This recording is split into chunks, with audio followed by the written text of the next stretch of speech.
Ok, deputado Nilson Leitão. Estão inscritos aqui deputado Vanderlei Macris, deputado Walter Pereira, Issa Abrão, Toninho Vantzer e deputado Afonso Florense.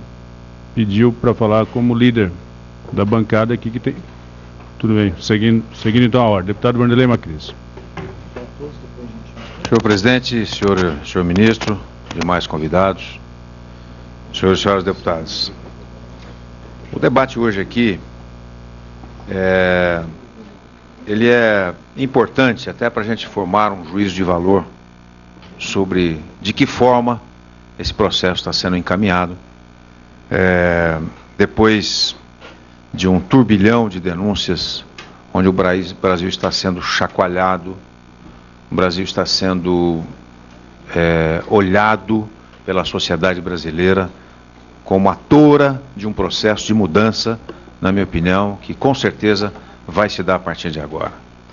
Se nós não dermos as respostas necessárias a esse grande movimento social que nós estamos vivenciando hoje, com certeza todos seremos atropelados. Portanto, cabe a cada um de nós, na sua responsabilidade, de dar a contribuição necessária para que esse processo possa se dar da maneira mais tranquila possível e com resultados, que é exatamente o que a sociedade brasileira espera de todos nós. Eu gostaria, senhor presidente, até de fazer um apelo, se fosse possível, por 5 minutos, nós ouvirmos a presidente da Associação Nacional dos Auditores de Controle Externo dos Tribunais de Contas do Brasil, a ANTC. A diretora está presente e gostaria de dar uma contribuição também por 5 minutos nessa comissão. Vossa Excelência decide se é ou não oportuno essa contribuição também para todos nós. Eu gostaria de fazer uma avaliação aqui com o ministro, que é o seguinte: o artigo 16 da Lei Anticorrupção prevê que autoridades máximas de milhares de órgãos e entidades, estados e mais de 5 mil municípios possam celebrar acordos de leniência. A experiência bem-sucedida de responsabilização da pessoa jurídica na Lei 9.605 de 98, que estabelece a responsabilização de empresas por crime ambiental, as penas restritivas de direito da Lei Anticorrupção na esfera civil são as mesmas da Lei do Crime Ambiental de natureza penal. São as mesmas. A diferença é que o sucesso da Lei de Crimes Ambientais decorre da atuação do Ministério Público, que pode substituir penas restritivas por multa e suspensão da ação que deve ser submetido à homologação de um juiz, o que confere, evidentemente, a empresas uma maior segurança, exatamente quando o Ministério Público atua e dá condições a que o juiz possa homologar essa decisão do Ministério Público, portanto, uma segurança maior às empresas.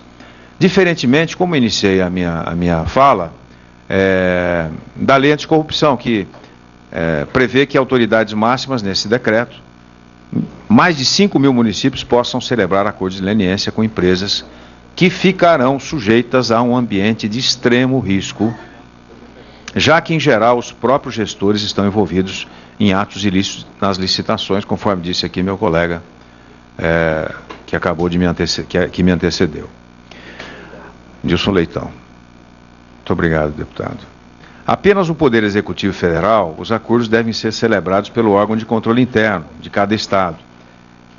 Então, como ficaria, senhor ministro, os procedimentos de cada estado, de cada município, na execução de uma ação como essa, e que coloca as empresas em situação de extremo risco, o que pode comprometer a própria atividade econômica? Então, veja bem, nós temos a AGU, que, na minha opinião, não tem competência para poder investigar empresas em caso de corrupção. Ela foi criada exatamente para punir e fazer acordos, não foi criada para punir e fazer acordos. Ela, na verdade, é um organismo de controle interno, deputado de Macris, fiscalização interna. Pode ser mais 2 minutos para concluir? Claro.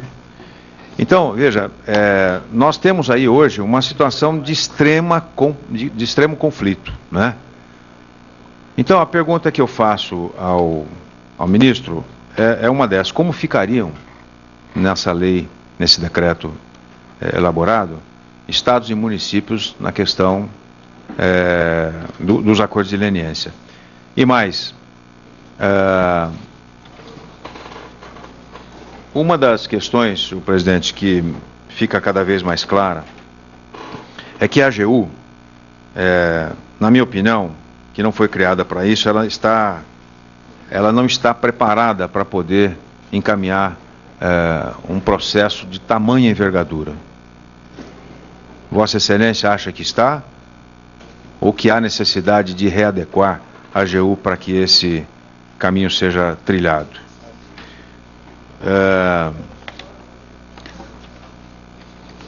Basicamente, senhor presidente, essa questão que nós fizemos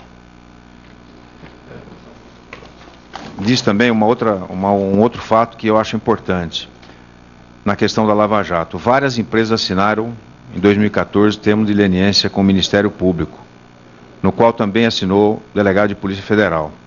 O que o ministro tem a dizer sobre isso, nesse acordo feito com o Ministério Público nas empresas da Lava Jato? Outra questão, para finalizar, é a seguinte: a celebração do acordo de leniência impede o juiz na ação civil de aplicar a restrição de contratar com o BNDES.